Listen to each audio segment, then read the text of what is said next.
Good evening and welcome to another edition of Hispanic Achievers. I am your host, Sandra Rivera, and as we've said before, it is election season, and you as voters have a lot of issues you're going to be deciding on this year, not only in primaries but in the general election in November. And today with us, we have someone here to talk to you about one of those amendments that you may be seeing on your ballot. David Ayala is here with Latino Justice, is that correct? Thank you for joining us. Can you tell our viewers a little bit about what Latino Justice is as an organization? Latino Justice Pro Def is a civil rights organization for Latinos. Okay. We work with immigration, Puerto Ricans, the evacuees. We do educational, economic justice, as well as criminal justice reform. And how long have you been in existence? Latino Justice has been around since 1972. Okay. We've been here in Florida for about 6 years now. All right. And this, as I understand it, this organization originated out of New York and the causes for the Latino community up there? Yes. Originally we were Pro-Def, Puerto Rican Legal Defense and Education Fund. And then about 10 years ago, we changed the name to Latino Justice, but we kept the acronym Pro-Def. Okay. And for this election season, I want to talk to you about one of the amendments, and that's specifically Amendment 4. Can you tell me a little bit about what Amendment 4 is or what it proposes to do? All right. So Amendment 4, the language on Amendment 4 states that once a person has completed their sentence, meaning parole, probation, fines, or anything dealing with the justice system, they will once again be able to vote again. This amendment excludes those who have been convicted of murder or sexual offenses. Okay, so the current state of the law, and we're talking about Florida here, right? Yes. The current state of the law with regard to convicted felons voting is what?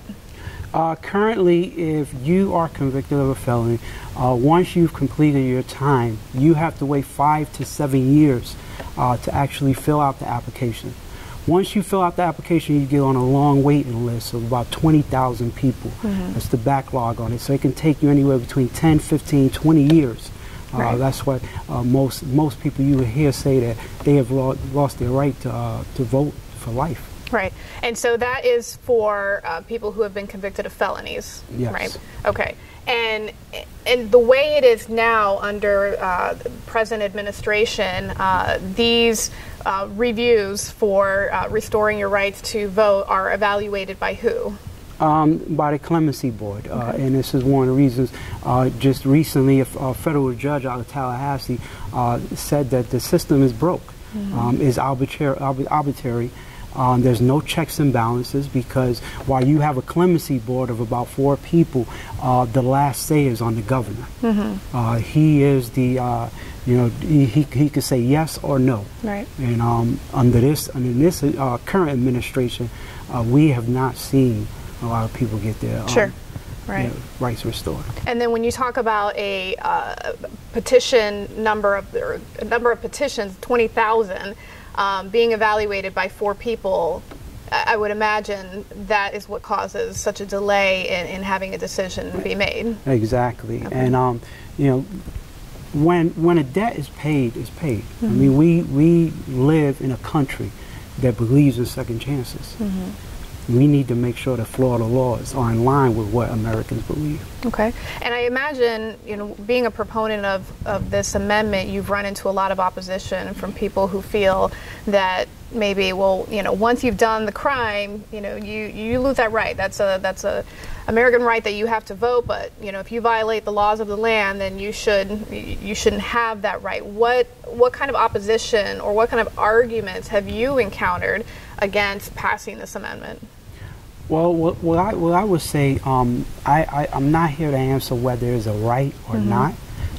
What I will say is that the picture that the justice system has been painting to us about lock people up, is a false. It's false.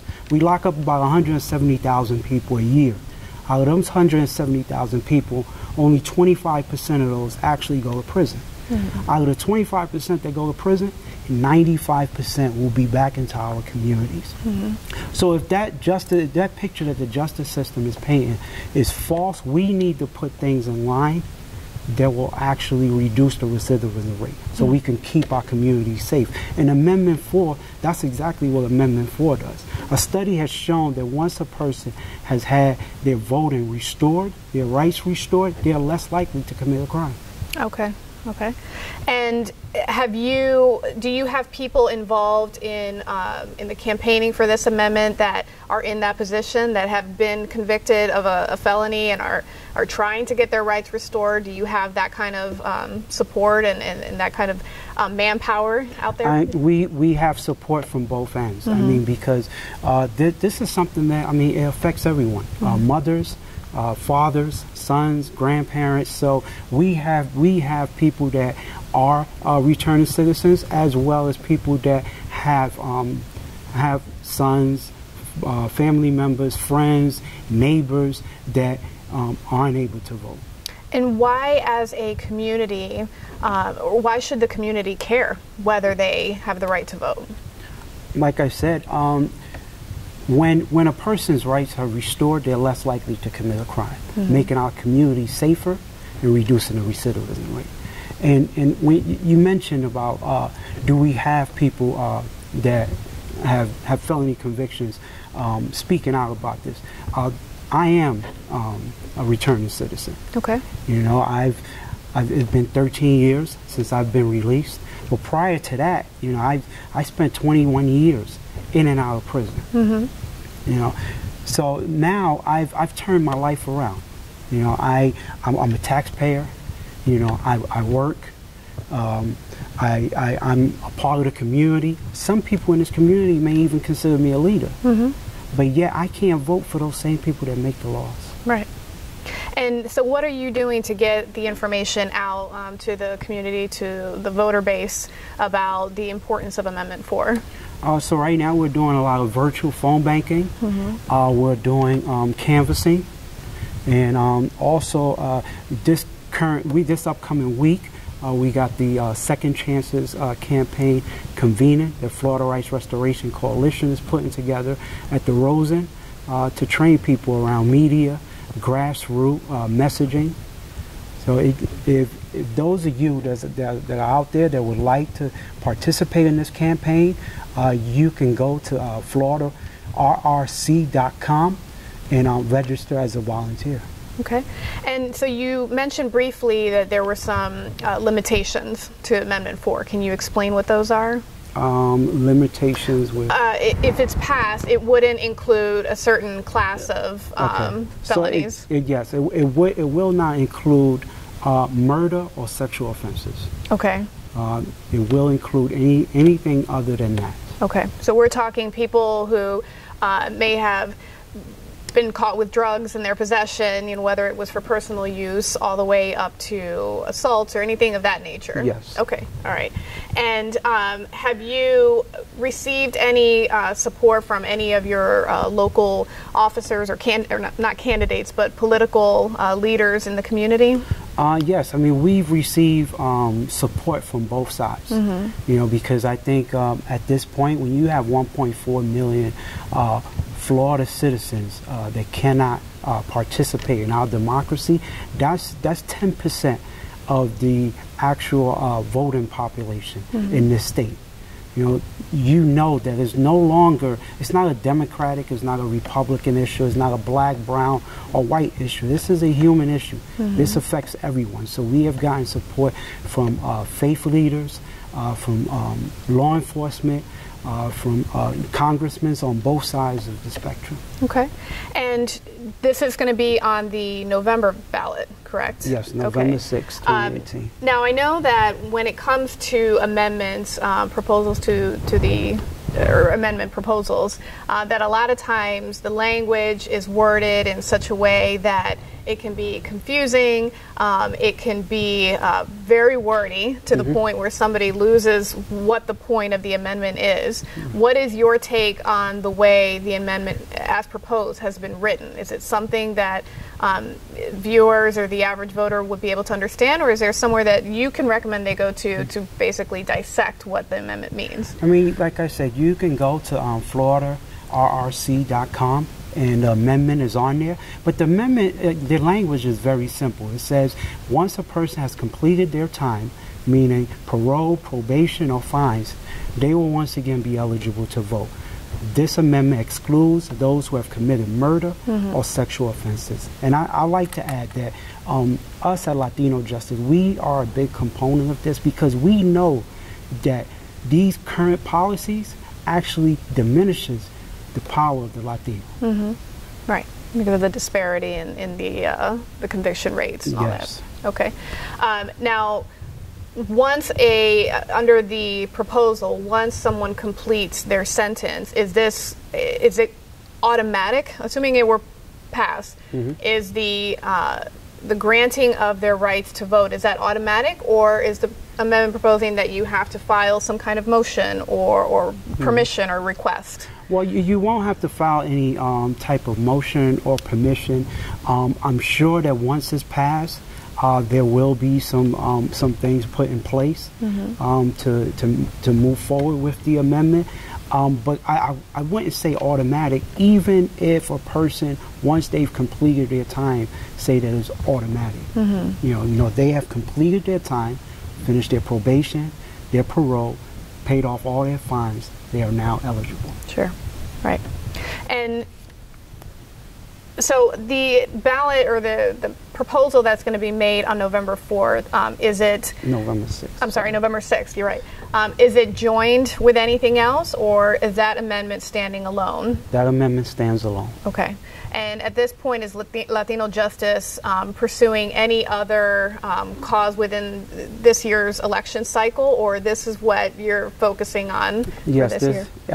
Here in Florida, this is what Latino Justice is focusing on, and this is what almost every organization is focused on. Okay. You know, I think we're at a point in our time where I think the whole country is looking at Florida. Right. We can literally make history. You kind of November 6th. leading the charge here on this one, and a lot of the other states who maybe have the same conditions will be looking to see what happens here. Exactly. Okay. Florida is only one of 4 states. We have Iowa, we have Kentucky, and Virginia. It has the same, but the governor in Virginia is restoring the rights to vote to those. Okay, great. Well, I wish you the best of luck on Amendment 4. And again, can you give them the website if they need more information on that? You can go to FloridaRRC.com and you can sign up to volunteer or get any type of information about the campaign. All right. Thank you so much. It was a pleasure having you. Thank you. Thank you for joining us. Stay tuned for another episode of Hispanic Achievers. Taino Craft Light Lager and Boricua Strong Craft Ale. Feel the rhythm and come up to craft beer. Welcome back to another episode of Hispanic Achievers. I'm your host, Sandra Rivera, and today with me we are speaking with Bobby Lance, and Bobby is running for Orange County Commissioner, right? Yes, well, District 3. Welcome. Thank you for being here. Thank you very much. Can I call you Bobby? Yes, ma'am. All right. So District 3, can you tell us exactly where District 3 is? District 3, it's a little bit convoluted, but if you take the northern border, that's Highway 50, East Colonial Drive. The eastern border is Dean Road, and it kind of curves around a little bit there. It goes up a little north of 50 as well, but I'll give you the simple version. And then the southern border is the 528, the B line, and then it goes to Sand Lake Road to Orange Blossom Trail. Goes, and the western border is Orange Blossom Trail, kind of zigzags around back to 50. Okay, so for those of you who are watching who heard that you may be living in that area, this is going to be one of your candidates that you're going to be voting on, and your primary is coming up. Yes, correct? Okay. August 28th. All right. Can you tell our viewers a little bit about you, for those who aren't following the elections now and are starting to pay attention? I sure can. Born and raised in Orlando, grew up over on the Orange Blossom Trail. My dad was an iron worker. We lived in the building attached to his shop. We'd come home from school.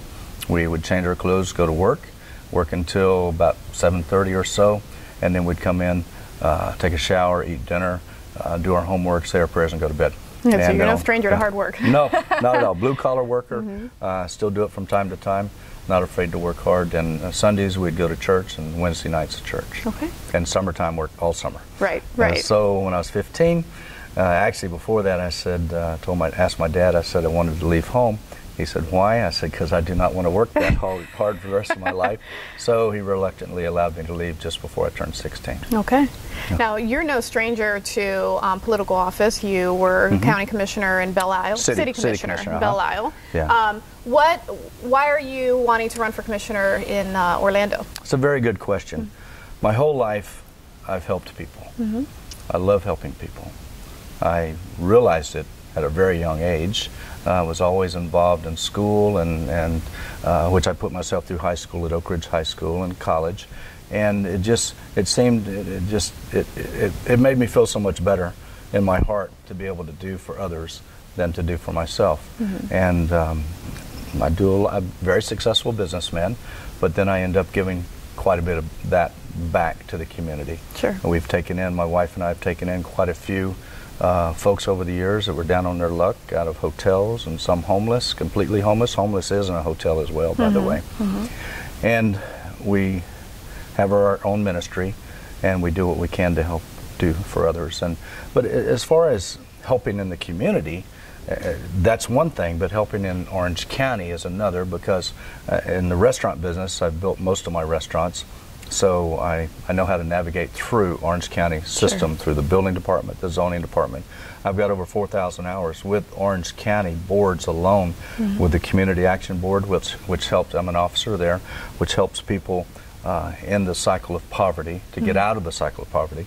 And also the Board of Zone Adjustment, which deals with variances and special exceptions. And I worked myself up to chairman then. And that was 6 years. The Community Action Board I'm still on for 10 years now. And also as far as the Environment Conway Navigational Board, and that's been almost 20 years, so over 4,000 hours just with volunteer services, not including other boards I've sat on over the years, banking boards, marketing boards, business boards, things like that. So very versed in the business and the government end. The inner workings, yeah. So you're walking the walk and talking the talk as well. Yes. Okay. Now, in this, for your primary, who is going to be eligible to vote in August? In the primary, this is a nonpartisan race. All the races with Orange County government are nonpartisan. So anybody that is right now a registered voter, doesn't matter if you're a Democrat, Republican, what they say is an NPA, which is no party affiliation, or any other party or independent, can vote in this election for a nonpartisan election as far as a candidate, Orange County Commission, mayor, things like that. Okay. And Bobby, you are not the only person in your race. Can you tell us why a better choice would be to vote for you over your opponents? I touched on it a little bit a second ago. I guess I kind of skipped ahead. But you know, when you've done so much in the community over the years, for example, the Pine Castle Historical Society, just so many different boards, most of them 501c3 type boards, nonprofit boards, but also I've got the experience. I've got this experience as a 39-year businessman. I know how to do contracts, how to negotiate contracts and leases, and I know how to bring people together from all parties to sit down at a table and negotiate and just get things done. As far as the business end, like I said, I can get that done. As far as the personal end, I can get it done as well, because it's just, I guess, how would you put it? I'm a businessman who leads, and I'm a neighbor who cares. And the reason I care is because I work for others and work for you because I'm one of you. Right. You know, I'm blue collar. I didn't grow up in an easy life, but I've worked hard to become successful, and I could lose it tomorrow. Right. You know, Lord willing, I don't. Yeah. But there's just so many aspects that, as far as the boards I've sat on, in the last 9 months of running for office, I thought I knew quite a bit, but I've learned quite a bit. I've met a lot of people. I've sat down with a lot of folks. I'm actually helping some pastors, one form a church to find a location, another pastor who has a location to help him develop that, to be able to, because he's bringing in folks that are rehabilitating off of drugs and alcohol, and that's Pastor Marcos, just right down the street from here. Okay. So, but as far as, I just have the knowledge, the willpower, the wisdom, the patience, the understanding to get things done. And the experience, obviously. And the experience, yeah. Okay. Now, we only have a short time left. Can you? Most of our viewers are Hispanic. Can you talk briefly about what needs you see, or how you are going to contribute to the Hispanic community? Because obviously, it's growing in Orange County. Obviously. So. I tell you what I've learned, and it's been last 10, 15 years in the restaurant business. We have several locations, and we've hired quite a few of the Hispanic community, and we love them. They're very passionate about what they do. They don't expect handouts. They want to learn. 2/3 of the business receipts, they call it now, used to be business permits, are Hispanic in nature nowadays, and it's all growing. But what I've learned from the Puerto Rico with Hurricane Maria, that when the folks were coming over, we were able to hire quite a few of the Puerto Rican families, and they've done a great job. Right. We have they're running the stores, they're managers, they work part-time, they work full-time.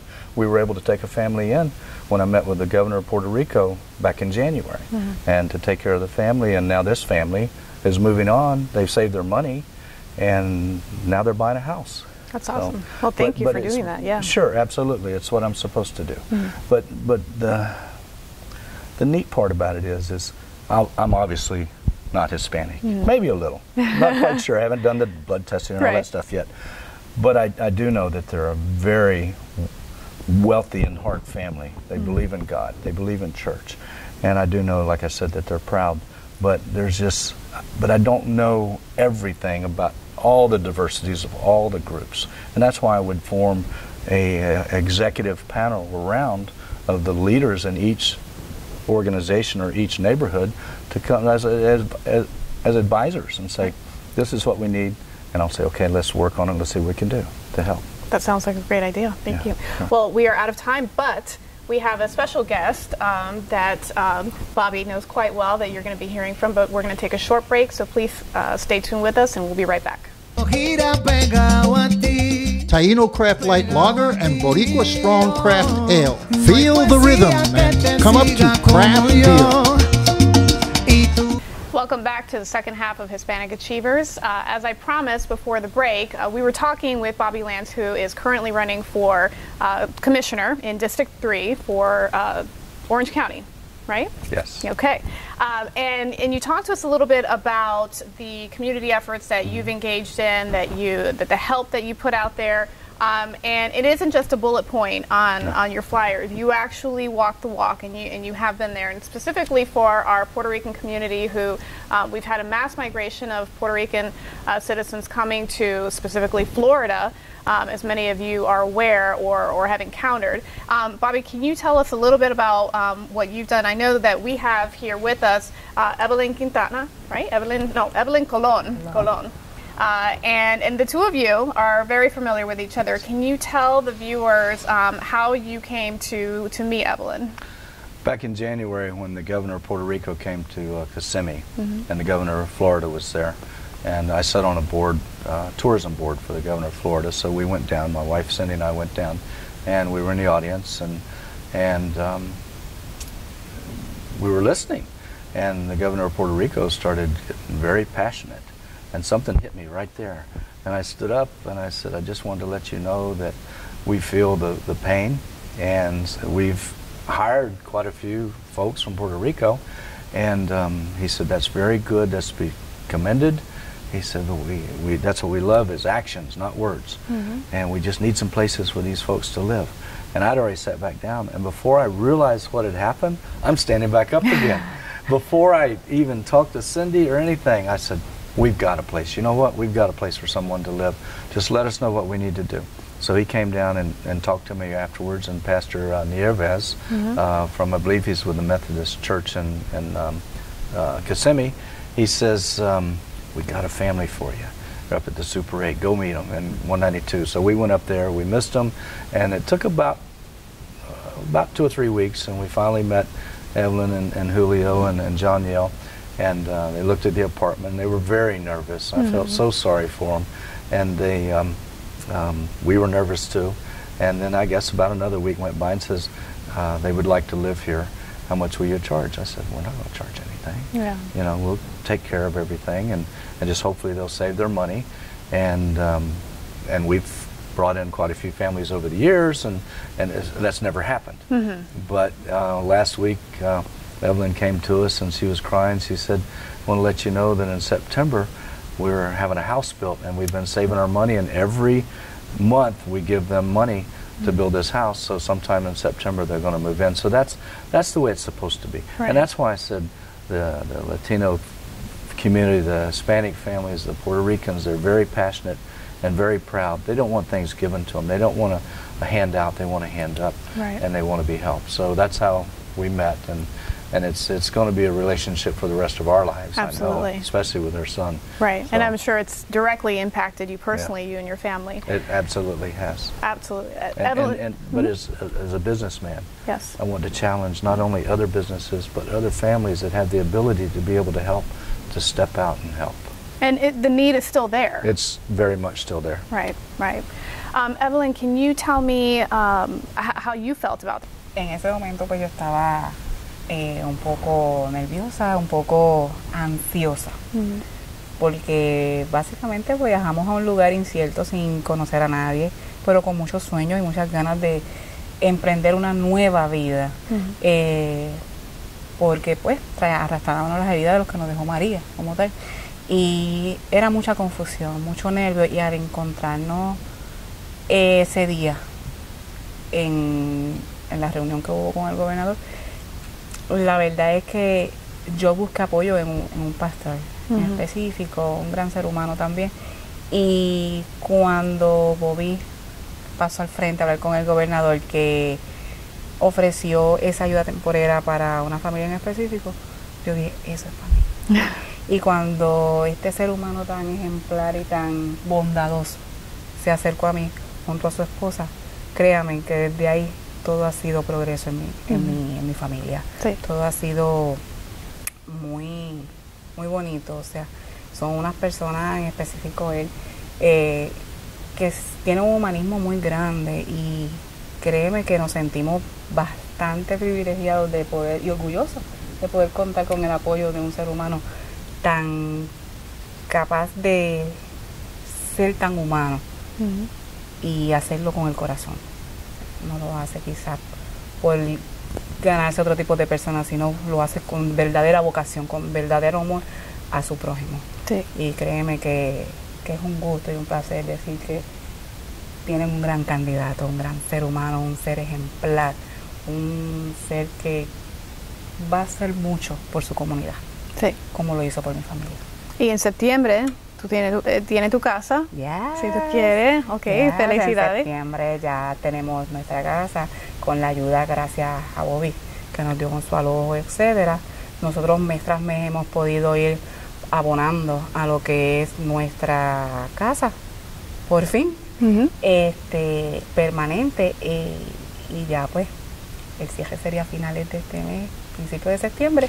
Y es un honor decir que todo se lo debo a este gran caballero, Bueno, ser humano ejemplar que tenemos. Suerte con todo eso, que Dios quiere que sacamos más bendiciones y Es una bendición, y es una éxito. bendición para el distrito Sí. número 3 contar con Bobby Lance. Muy bien, muy bien. And I know that you are learning Spanish as you go Sí. through this process, but I think it's important that you know that she, what she just told us was that she feels like you're doing it all from the heart, that it's not a part of any campaign, that she truly feels the humanity of it all, and owes a lot of gratitude to you. So on behalf of the Puerto Rican community as well, and I'm sure on Evelyn as well, then we definitely thank you for your contribution and for your ability to stand out and step up where others may not have. So best of luck in the campaign. Thank you both for being here. Gracias. I would like to say one thing. The governor's aides, the governor of Puerto Rico's aides, gave me cards and said, look, tell us how it goes. I never called them. It wasn't important to me. But maybe it is. Maybe they need to know, so they know that folks are getting help. So, Absolutely, absolutely. Well, best of luck. Thank you so much for being here, both of you. thank you. God bless you. Thank you. Thank you for joining us at Hispanic Achievers. I am your host, Sandra Rivera. Have a good night.